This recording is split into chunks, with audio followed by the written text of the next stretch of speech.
Very good morning बच्चों, मेरा नाम है नितेश और आप देख रहे हैं आपका अपना चैनल एनकेसी लर्निंग पॉइंट। तो आज जो हम लोग इनिशिएट करने वाले हैं यार वो है ऑप्टिक्स। और ऑप्टिक्स में भी अगर मैं बात करूं तो पहला चैप्टर हमारा चैप्टर नंबर 9 रे ऑप्टिक्स।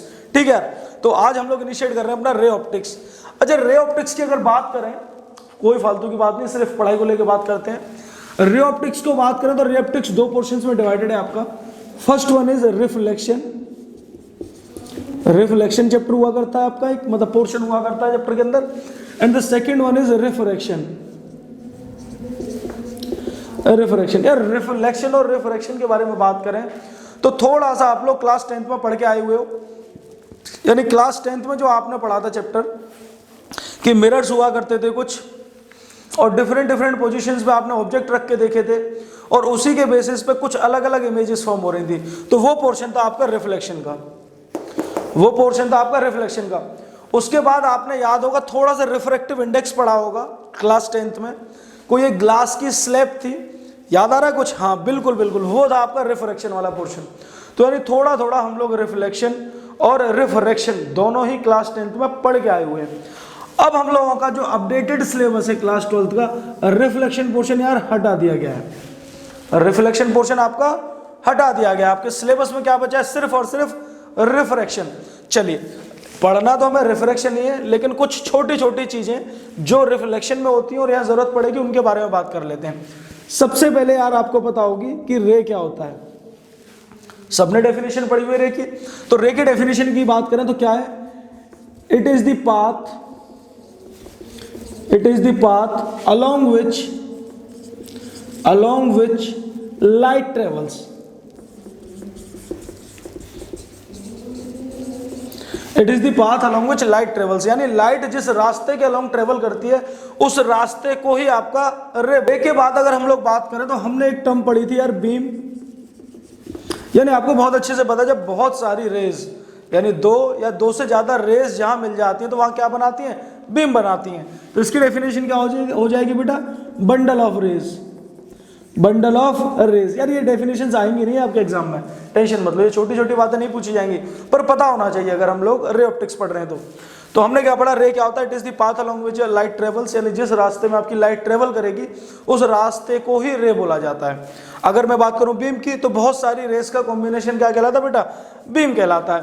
इसके बाद आपने यार रेज दो तरीके की पढ़ी थी, converging rays, converging rays and the second one is diverging rays. आपने एक कन्वर्जिंग रेज पढ़ी थी और एक पढ़ी थी बेटा डाइवर्जिंग रेज। Diverging raise. तो देखो यार, कन्वर्जिंग रेज के बारे में मैं अगर आपको बताऊं तो अगर रेज कहीं दूर से आके किसी पॉइंट पे मिल रही हैं, ये जैसे मान के चलो यार ये दो रेज हमारी आके इस पॉइंट पे मिल गई, तो when rays meet at a point, यानी अगर कहीं दूर से रेज आ रही हैं और आके किसी एक पॉइंट पे मिल रही हैं तो उन रेज को बोला जाता है कन्वर्जिंग रेज। और अगर एक पॉइंट से रेज कहीं दूर जा रही हैं, अगर किसी एक पॉइंट से रेज कहीं दूर जा रही हैं जैसे ये, तो इन्हें यार डाइवर्जिंग रेज बोला जाएगा। When the rays spread out from a point. ठीक है, तो इसकी डेफिनेशन होगी when rays meet at a point, meet at a point, यानी अगर रेज किसी पॉइंट पे आके मिल रही है तो वो कन्वर्जिंग रेज होंगी। और अगर रेज किसी पॉइंट से स्प्रेड हो रही है, व्हेन रेज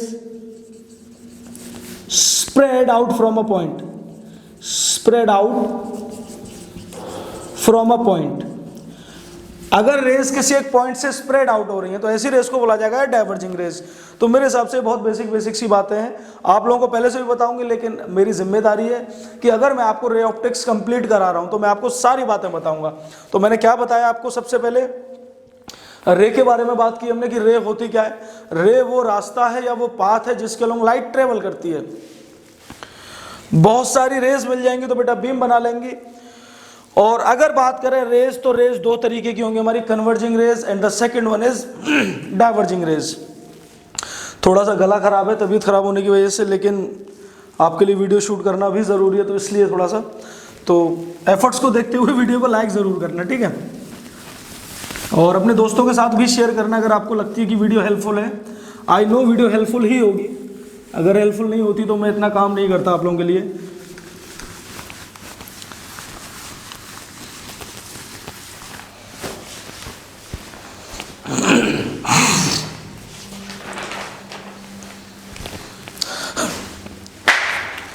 चलिए अब हम लोग बात करते हैं some basic laws of ray optics, some basic laws of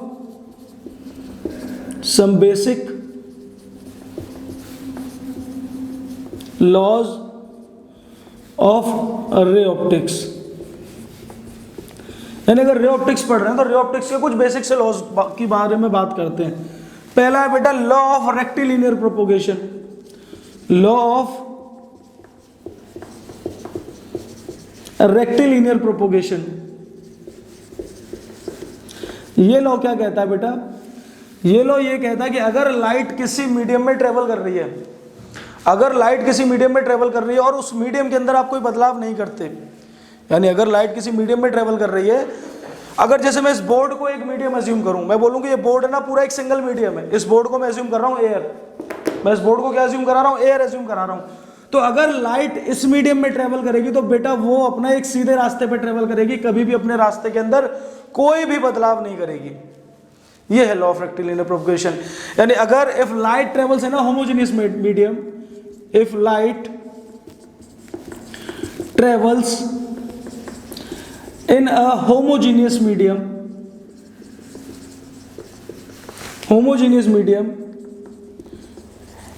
it travels in a straight line path, it travels in a straight line path,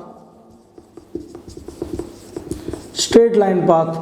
यानी अगर लाइट का मीडियम चेंज नहीं होगा, अगर मीडियम कैसा रहता है होमोजीनियस, यार होमोजीनियस वर्ड ध्यान से समझना, होमोजीनियस वर्ड का यूज कर रहा हूं मैं सिंगल मीडियम के लिए, कि अगर हम बात करें मीडियम एयर है तो थ्रू आउट एंड तक मीडियम एयर ही रहेगा। अगर मैं बात करूं मीडियम वाटर है तो पूरे प्रोसेस में मीडियम वाटर ही रहेगा। अगर मैं बात करूं मीडियम ग्लास है तो पूरे प्रोसेस में ग्लास ही मीडियम रहेगा मेरा।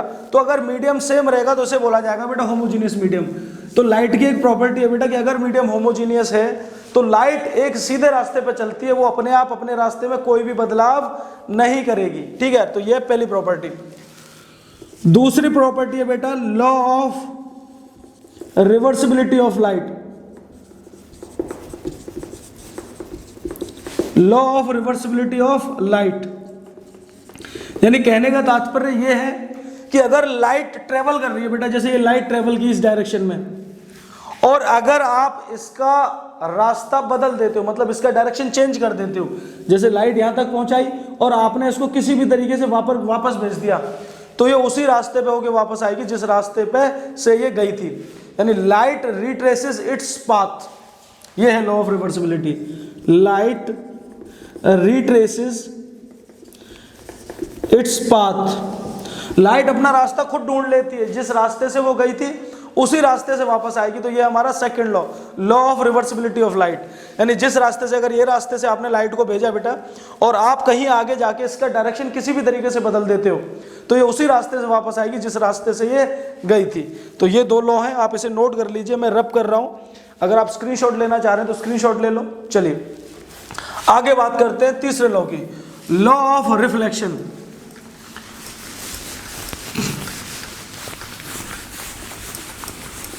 तीसरा लॉ है हमारा लॉ ऑफ रिफ्लेक्शन। आपने पढ़ा हुआ है, लेकिन हमारी जिम्मेदारी है वन शॉट वीडियो के अंदर पूरी चीजें बताना। लॉ ऑफ रिफ्लेक्शन देखिए,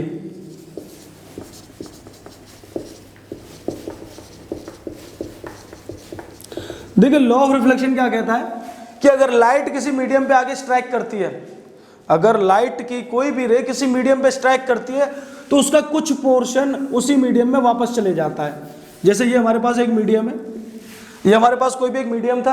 अच्छा, मीडियम का मतलब यार ऐसे समझना कि सॉरी ये हमारे पास एक बाउंड्री है, आप ऐसे समझिए, ये हमारे पास कोई एक बाउंड्री है जो कि दो मीडियम्स को सेपरेट कर रही है।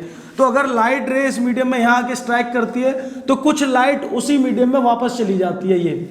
ये इंसिडेंट रे है बेटा, ये इंसिडेंट रे, और ये जो वापस चली गई इसे बोला जाएगा रिफ्लेक्टेड रे, रिफ्लेक्टेड रे।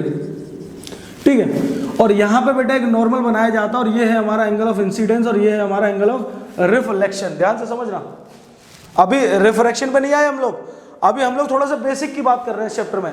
तो हमने क्या बताया कि अगर कोई लाइट रे इंसिडेंट कर रही है कहीं पे आके तो उसका कुछ पोर्शन उसी मीडियम में वापस चले जाता है, तो इसे बोला जाता है law of reflection. When a light strikes when a light ray strikes on the boundary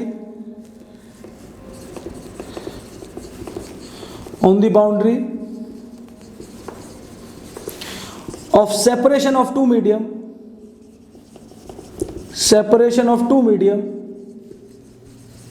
यानी ये जो हमारी बाउंड्री है ना यार, इसको नाम दे दो आप एक्स वाई। ये एक्स वाई बाउंड्री दो मीडियम को सेपरेट कर रही है, यानी ऊपर वाला पोर्शन कोई दूसरा मीडियम है और नीचे वाला पोर्शन कोई दूसरा मीडियम है।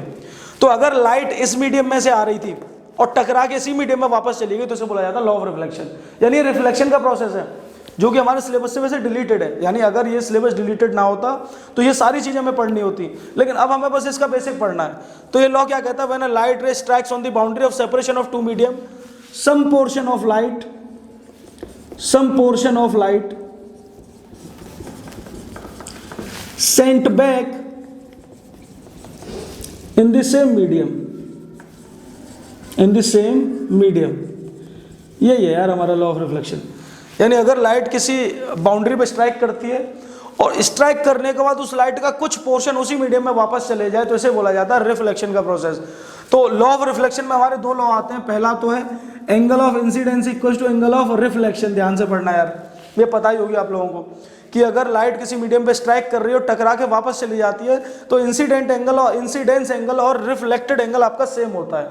ये इसका पहला लॉ, यानी लॉ ऑफ रिफ्लेक्शन के अंदर दो लॉज हैं हमारे। पहला कह रहा है कि angle of incidence equal to angle of reflection, और सेकंड लॉ क्या कह रहा है आपका कि incident ray normal and reflected रे, ये तीन रेज हैं यार, ध्यान से समझना। ये इंसिडेंट रे जो आई, ये जो वापस गई, ये रिफ्लेक्टेड रे, और ये नॉर्मल है। ये नॉर्मल देखो, इसे मैं जो बोल रहा हूं ये नॉर्मल है एन से। ये तीनों सेम प्लेन में लाई करते हैं। Incident ray, normal and reflected ray all lies in the same plane, ये सेम प्लेन में लाई करते हैं बेटा। तो ये कुछ बेसिक्स थे हमारे रे ऑप्टिक्स के, ये हमारे कुछ बेसिक्स थे रे ऑप्टिक्स के। अभी हमारा रे ऑप्टिक्स की बात करें तो जो पोर्शन सिलेबस में आ रहा है अभी उसे हम इनिशिएट करेंगे, रिफ्रैक्शन। ठीक है, तो यहां तक आप लोग नोट कर लीजिए। अब इनिशिएट करते हैं अपना रिफ्रैक्शन प्रोसेस।